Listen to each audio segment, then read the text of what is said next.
What's going on, everyone? My name is Patrick, and this is my cheese grater.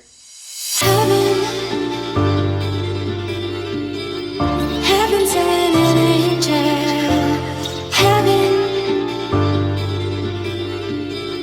Heaven sent an angel. Every night, every day, I put my hands together and pray that it won't be long till you come along. Since the inception of Windows 10, I've slowly grown to hate it. What I mean by that is I'd rather throw it out the window and use a Windows 95 Pentium 2 system instead of using Windows 10. It's not that Windows 10 is that bad, it's just from a management standpoint, it's a nightmare. I've already been due for a new computer build since I've been using my AMD FX 8350 build, but I just couldn't stand Windows 10 anymore. I could either build a new PC and use Linux, suffer through Windows 10 until whatever next release comes out, or switch to OS X. My second computer is a MacBook Pro, so I've already been using OS X for a while. I'm comfortable with it, and frankly, I like the operating system. So with me being done with Windows, switching to a Mac-based platform just made sense for me. Well, over the last 6 months, a year, since AMD announced their new Zen or Ryzen CPUs, I really started thinking about getting a new PC and building one, but I wasn't ever really comfortable doing it because of Windows 10.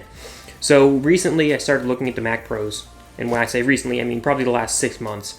I started looking at the MacPros, and the prices on them have dramatically come down. Now given this is, it really depends on what year you get, but all of them are upgradable in one shape or form. So what I ended up deciding on was a 2009 Mac Pro, that's the 4.1, and I was able to find one for $350.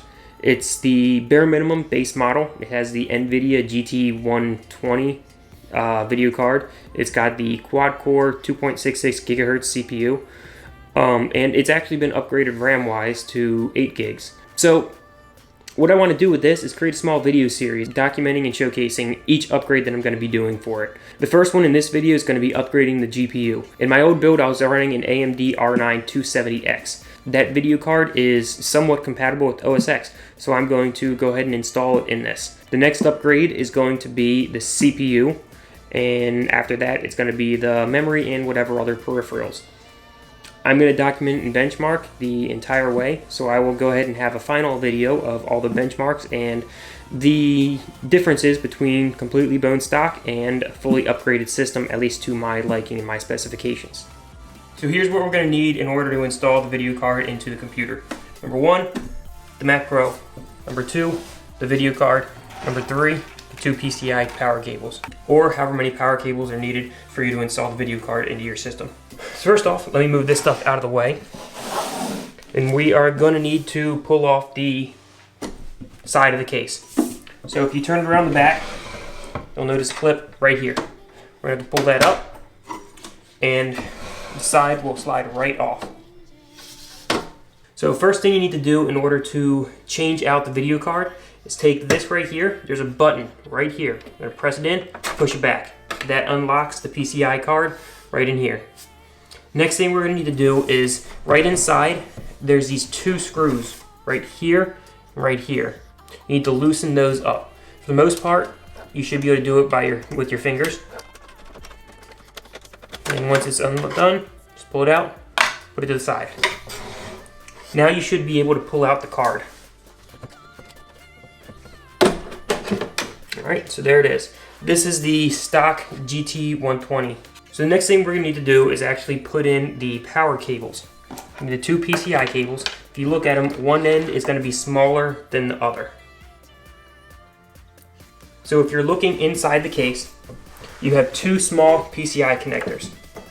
You can see them right there and right there. So you're going to take the smaller end and we're going to plug them in one at a time. That's 2. And we're going to push those off to the side for now. So now the next thing we're going to do is remove the blank fillers right here and right here, or however many you need for the height of your video card. In my case, I already removed it, so I don't need to do that.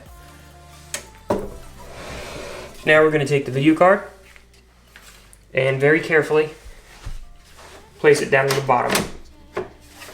I'm just resting it in there right now because I want to plug in the power cables first. If you don't plug them in beforehand, it could be very difficult to plug them in. So one at a time, plug the power in. And now it's time to match up the PCI slot with the card.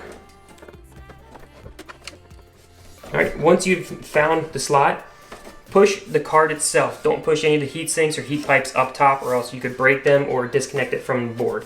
So push from the bottom. And once you know it's in, go ahead and lock it back in place by pushing the button and pushing this forward. So now it's locked in place. Now we're going to put the PCI card holder back in place. Screw it back in. And they're installed. Now we're going to go ahead and replace the side panel and lock it back up.